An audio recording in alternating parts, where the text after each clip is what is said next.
Madame Isler-Béguin, vous vous présentez donc aux élections sénatoriales? Oui, je suis officiellement la tête de liste des Verts Europe Écologie pour la Moselle. Alors il y a un an on s'était vu, vous espériez que ça allait s'arranger un petit peu avec le PS et finalement vous faites liste à part.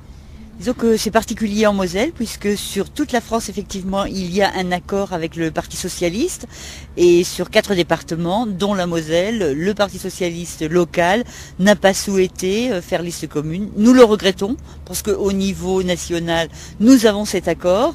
Nous espérons avoir un accord pour les législatives. Nous espérons renverser M. Sarkozy aux prochaines échéances présidentielles. Donc là vraiment c'est regrettable mais c'est comme ça, c'est la vie politique. Alors, vous vous présentez, autour de vous, toute une équipe?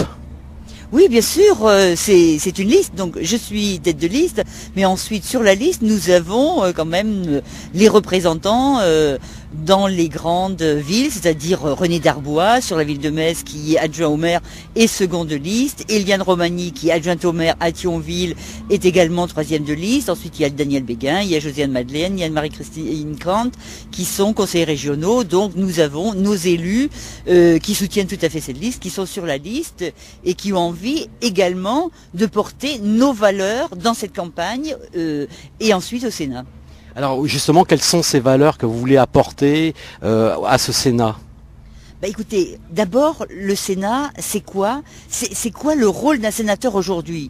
Bien malin celui qui pourrait dire oui, voilà.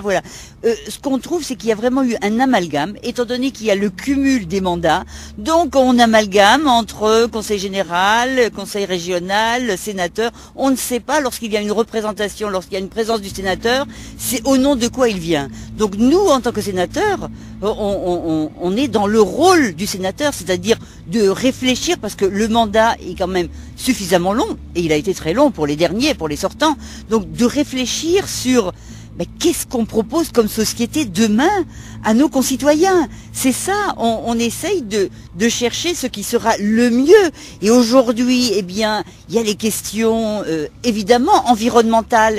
Et lorsque nous allons voir les maires dans ce qu'on appelle les petites communes, c'est-à-dire les communes rurales, ils ont tous ces problèmes. Ils doivent se confronter à tous ces problèmes. L'intercommunalité aujourd'hui, les plans, la réforme du secteur des territoires, du redécoupage territoriaux, c'est quelque chose qui est fait en dehors de la démocratie. Lorsqu'on discute avec les élus, ils ne sont absolument pas d'accord. Donc toutes ces questions-là, elles doivent être débattues au niveau démocratique, au sein des instances, donc dans les départements, dans les régions, et au Sénat. Mais aujourd'hui, le débat se fait vraiment dans un microcosme et lorsque les réformes arrivent sur place, eh bien, on crie au scandale, mais il n'y a pas eu de débat. Donc, ces questions-là fondamentales pour l'avenir de nos communes, pour l'avenir de la société, ce sont des questions éminemment politiques qu'il faut trancher au Sénat. Ce ne sont pas des bouts de gâteau qu'on distribue par-ci par-là. Il faut arrêter. Un sénateur est payé pour ce qu'il fait. À notre avis, à mon avis, il doit être à plein temps sur ce travail-là, partager le poste de sénateur avec un poste d'exécutif, président d'exécutif, conseil général ou conseil régional, je ne vois pas comment c'est possible. Donc forcément, l'un ou l'autre, on le fait mal.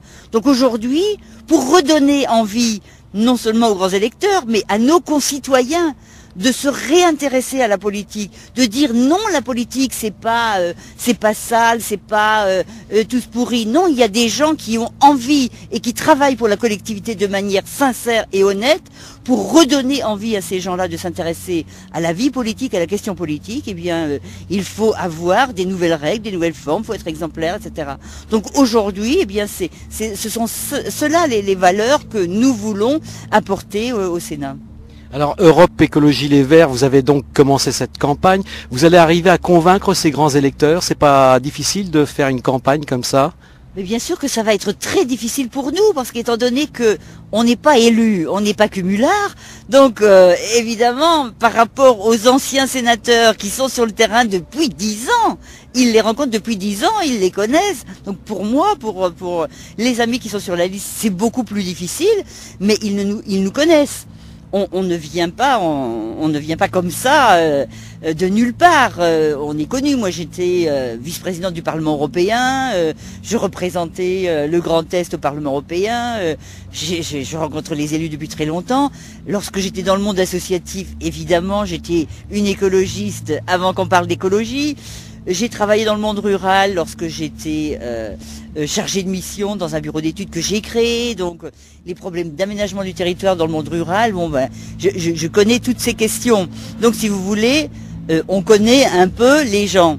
Mais ensuite, de savoir ce que tel ou tel va voter, les grands électeurs, ce sont des gens qui ont été désignés, élus dans leurs conseillers municipaux, et ensuite ils sont libres. Ils sont totalement libres, c'est vraiment un scrutin secret.